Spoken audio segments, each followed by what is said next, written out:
महाराष्ट्रातील सर्व जिल्ह्यातील ताज्या बातम्या आणि घडामोडींसाठी सबस्क्राईब करा आपल्या हक्काचे निर्भीड शोध लाईव्ह चॅनल आणि दाबा बेल आयकॉन।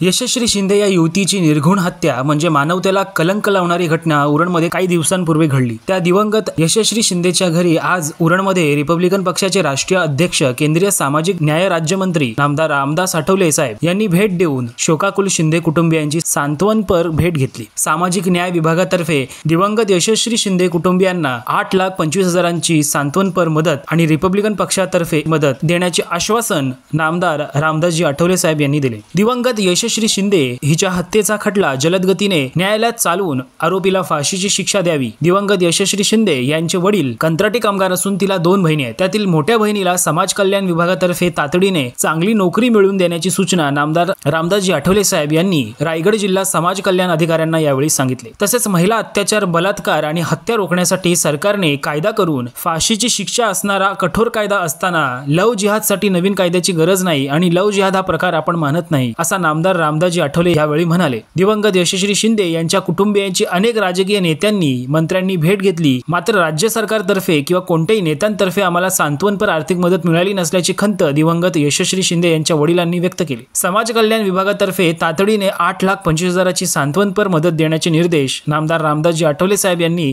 समाज कल्याण अधिकाऱ्यांना दिले। यावेळी रिपब्लिकन पक्षाचे राष्ट्रीय अध्यक्ष, केंद्रीय सामाजिक न्याय मंत्री नामदार रामदासजी आठवले साहेब यांच्यासह रिपब्लिकन पक्षाचे मुंबई अध्यक्ष सिद्धार्थ कासारे, जिल्हा अध्यक्ष नरेंद्र गायकवाड, कोकण प्रदेश अध्यक्ष प्रकाश मोरे, सुमित मोरे, प्रमोद महाडिक, उरण तालुका अध्यक्ष संजय गायकवाड, ॲडव्होकेट संगश्री गायकवाड आदी तालुका अध्यक्ष पदाधिकारी उपस्थित होते। तसेच सहाय्यक पोलीस आयुक्त पोर्ट विभाग डॉक्टर विशाल नेहूर, वरिष्ठ पोलीस निरीक्षक उरण पोलीस ठाणे जितेंद्र मिसाळ तसेच प्रशासकीय अधिकारी उपस्थित होते। महाराष्ट्रातील सर्व जिल्ह्यातील ताज्या बातम्या आणि घडामोडींसाठी सबस्क्राईब करा आपल्या हक्काचे निर्भीड शोध लाईव्ह चॅनल आणि दाबा बेल आयकॉन।